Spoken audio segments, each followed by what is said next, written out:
stress was always a sign to me that I wasn't doing enough. So, I'd try to do it all. I'd continually serve others, even if it meant sacrificing myself. Something about it just felt like I didn't have a choice, as if it were my duty. And every basic task felt just like that too. Always urgent, live or die type of mentality, a perfectionist attitude. There was this addiction to productivity, as if that somehow measured my worth. My energy was consumed by my preoccupation with hypothetical scenarios, convinced I could guarantee my own safety. A lack of the present and a haunting of the past, a desperation for love, yet an avoidance to connection. I'd run on empty, always rejecting help, as if there was some kind of reward for suffering. 'Cause why would I rest when I could be doing more? That was a mantra I lived by.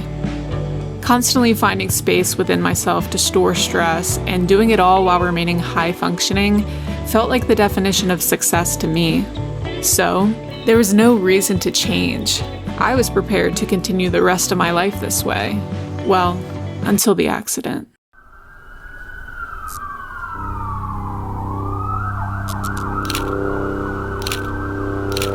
The green light signaled safety, but it was everything but safe for me. I was hit at full speed by a reckless driver. People tried to remind me that I'm young and that I'd heal soon, but I didn't. Losing my ability to walk was only the beginning of a very long cycle of health issues. POTS, endometriosis, a brain injury, a neurological disorder, widespread chronic pain. For over 5 years, it felt like my body was shutting down, and that's because it was. Polyvagal theory is a hierarchical system that explains how our nervous system helps us survive by responding to cues of safety or threat. It does this by shifting between 3 distinct branches, each designed to support us in different survival situations. And all of this happens automatically without our conscious awareness. The first and most evolved state is ventral vagal.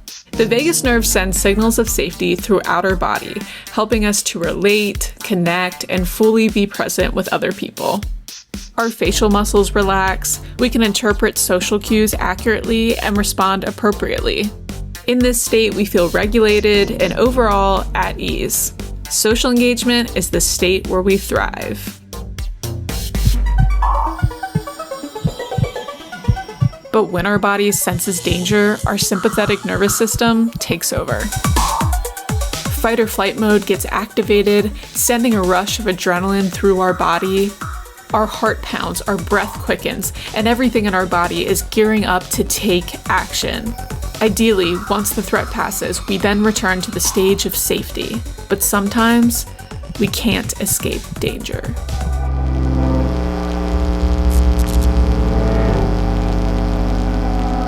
When escape is not an option, the body has one final strategy: shutdown. This is an act of preservation where our bodies slow down to protect ourselves, often leading to feelings of dissociation, entrapment, and hopelessness. Our bodies even raise its pain threshold so that we can endure extreme abuse or trauma without consciously feeling it, ultimately helping us to survive. While these states were designed to protect us, we weren't meant to stay in them long term. But experiencing repetitive trauma, abuse, or high levels of stress for prolonged periods of time can actually lead to the nervous system getting stuck in a sympathetic or dorsal vagal state, or even a combination of the two. The natural pattern of connection gets replaced with the pattern for protection. This dysregulation is what we call survival mode. The stress hormones of adrenaline and cortisol that helped us to take action to protect ourselves from threats now keep us in a constant high alert state. Over time, this wears us down, making us less healthy and less resilient, and changes the way that we perceive our reality. Sensory stimulation that shouldn't be painful is interpreted as painful by our brains. The stress causes our muscles to be in a constant state of guardedness, contributing to chronic pain. A disconnection forms between our head and the rest of our body that can produce headaches. All of our energy is focused on fighting off unseen enemies instead of keeping up with our basic functions, like digesting our food, leading to gastrointestinal issues. And the body doesn't replenish itself, resulting in less energy available for performance, so we develop chronic fatigue.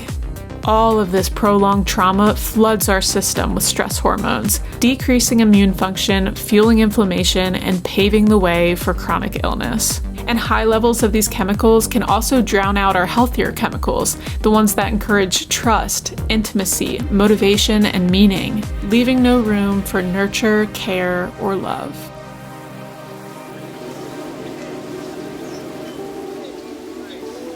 And now, through Polyvagal Theory, I have a better understanding of what happened to me. I'd fight, I'd flight, I'd freeze, I'd do everything but face myself, leading me to only bask deeper in these survival states. My whole system got louder, aches and pains became stronger, symptoms more debilitating. My body was crying out for my attention. It wasn't until I fully collapsed that I finally saw the weight I'd been carrying.